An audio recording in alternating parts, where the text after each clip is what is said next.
So the DB09 is a very interesting study because for the past decade, we've been using the Cleopatra regimen, which is a taxane, a chemotherapy in combination with dual HER2 blockade, trastuzumab and pertuzumab. The idea why the Cleopatra was very popular is because the chemotherapy can be only given as an induction phase, so for 6 months, and then you can drop it and continue with the maintenance with biologics only. So it was very attractive for the longest time, and not a lot of agents could challenge that because it was very effective. The chemotherapy is only given in a finite amount in the metastatic setting. But then because the T-DXd, when it started coming to the market, it's this amazing drug, especially in the HER2 positives. It really beat the other antibody-drug conjugates, TDM1, and it was making its way toward the early setting. It made perfect sense to compare it to the Cleopatra regimen. So the DB09 has 3 different arms. It has the arm with T-DXd plus a placebo. It has another one plus pertuzumab, and it has a third arm, which is the Cleopatra regimen. I have no doubt in my mind it's going to be a positive study because here you're comparing T-DXd, which is a much better way of delivering chemotherapy than just giving chemotherapy conventionally. My only fear about this is there is no induction phase, right? So when you go on the Cleopatra regimen, chemotherapy is only given for about 6 months, and then you go on a maintenance that has no chemotherapy. T-DXd is an amazing drug, but the study, the way it was designed, is you keep giving it indefinitely until disease progression, if it ever happens, because a lot of those patients, and there is a lot of studies now being open, trying to cure first-line HER2 positives. One of them is a TBCRC study that's about to open. So talking about cure and talking about prolonged deep responses, should we really give T-DXd until further notice?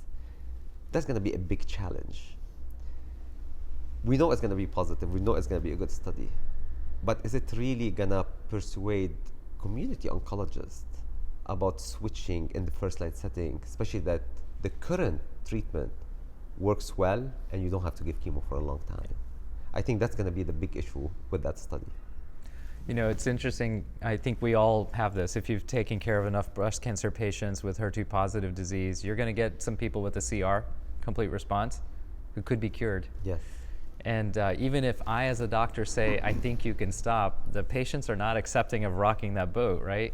So yeah, I wonder how we're going to address this. I think there are studies that are going to look at peeling off, replacing, going back to the dual antibodies. You know, I think there's a lot of opportunity there. But again, going back to the prior conversation, if you got LeBron James, you put him in. I agree. I agree. You start that way, and then you figure it out. I right? agree. That's what I would do. But I think I would, you know, oncology is still a lot an art. Yeah. Although we like to stick to studies as much as we can, I can tell you that's one of the fields in medicine that's truly an art. And I can tell you a lot of physicians will do that. Will, if their patient achieve a clinical complete response, they're going to be like, let me de-escalate, go into some maintenance like HP, Herceptin and Perjeta, and then because they never, the tumor never progressed on T-DXd. If in the future there is a disease progression, I can go back and reintroduce T-DXd. So I hear that a lot in the background, and that's something even sits well with me, to be honest. So we'll see how it's going to happen, how it's going to play out. But you're right. I think people are going to be swayed to move. But I don't think it's going to be this quicker move. It's not like here replacing an ADC with another ADC, like TDM1 replacing with T-DXd. This is replacing something that for a lot of people works and quote unquote was curing their patients, replacing with something else. So it's going to be a longer learning curve until we get more data about this maintenance regimen. Yeah, and I'm also going to be very dialed into the subgroup analyses to look at the ER-positive disease, because a lot of folks will take off the chemo, add in endocrine therapy, and there's things like that I'm just trying to figure out how we're going to put this all together. For sure, and now they're coming with the CDK4/6 inhibitor on top of that, and this is also looks promising. So it's really interesting to see how it's going to play out altogether. Yeah. And then maintenance with a drug like tucatinib as well as possible in the HER2-CLIMO-5 trial is another example. So lots of innovations in that. The other subgroup analysis, to your point, is those patient, the recurrences in the brain.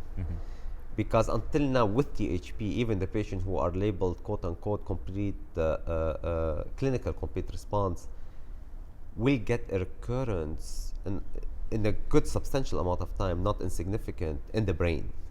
And that's because we know that THP as a regimen doesn't have a very good brain penetrance, right?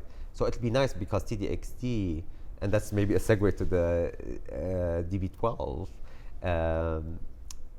can have very good brain activity. So maybe it can reduce the recurrences intracranially. And that's something I want to look for in that.